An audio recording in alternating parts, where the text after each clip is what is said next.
Hello बच्चों, कैसे हैं आप लोग। अब की बार हमारा टॉपिक है that is series combination of the capacitors. Series combination पढ़ रहे हैं हम किसमें, सीरीज़ कॉम्बिनेशन ऑफ कैपेसिटर्स। आई बात समझ में। तो सिंपली इसमें क्या होता है, मान लीजिए आपके पास एक बैटरी है, आपने उससे दो तार लिए, एक तार लिया आपने पॉजिटिव का, एक लिया नेगेटिव का, और उस बैटरी का पोटेंशियल है V। मान लीजिए कि आपने इस तार में एक कैपेसिटर जोड़ दिया, उसका कैपेसिटेंस था C1, उसी में आपने एक और जोड़ दिया दैट इज़ C2, और एक और आपने कैपेसिटर जोड़ दिया दैट इज़ C3। यहाँ पोटेंशियल V था, यहाँ मान लीजिए V1 है, यहाँ V2 है, और यहाँ पोटेंशियल हो गया है V3।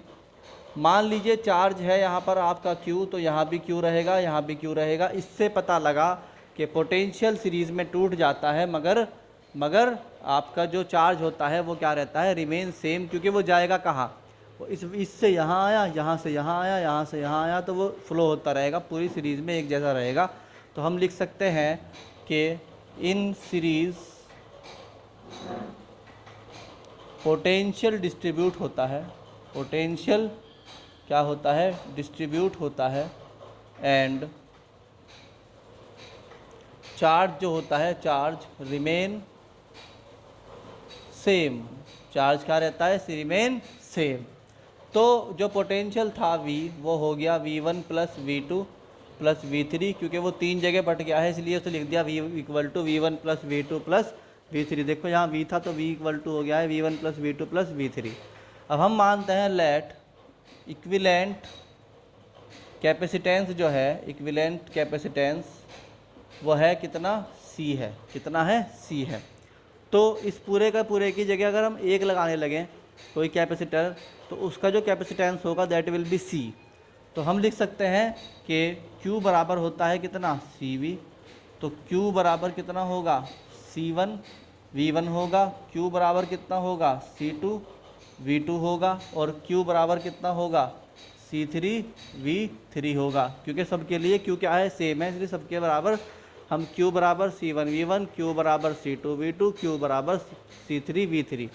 तो यहाँ से V का वैल्यू लोगे तो V बराबर हो जाएगा Q ओवर C, V1 बराबर Q ओवर C1, V2 बराबर क्या होगा, Q over C2, and V3 will be equal to Q over C3।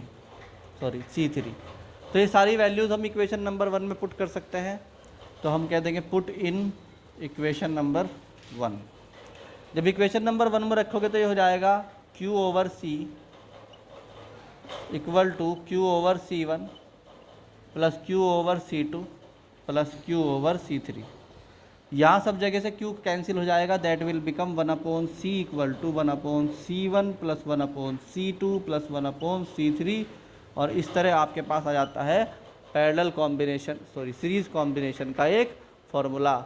इसे नोट कर लीजिए फटाफट, फिर एक न्यूमेरिकल करते हैं, फिर उसके बाद आपका जो है ये कॉन्सेप्ट अच्छी तरह से क्लियर हो जाएगा। तो मान लीजिए कि जैसे आपको दिया गया था ऐसे ही एक कॉम्बिनेशन है, उस कॉम्बिनेशन में दो कैपेसिटर्स हैं C1 और C2। यह है C1 और यह है C2, और C1 की जो वैल्यू है दैट इज़ 9 माइक्रोफैरड और C2 की वैल्यू है 6 माइक्रोफैरड।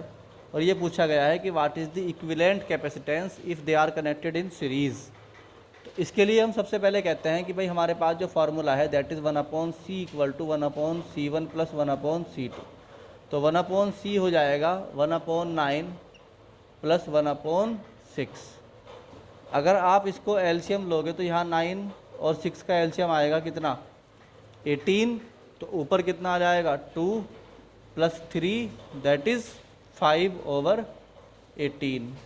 तो ये वैल्यू आ गई 1/C इक्वल टू 5/18। अगर आप इसे रिवर्स कर दोगे तो C इक्वल आ जाएगा 18/5।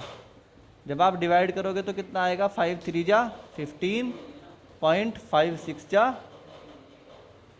30। तो C की वैल्यू आ गई आपकी कितनी, 3.6 माइक्रो फैरड। ये आपका हो गया एक न्यूमेरिकल, इसको साथ साथ नोट करते चले जाओ। Then we will go to the next question. Thank you.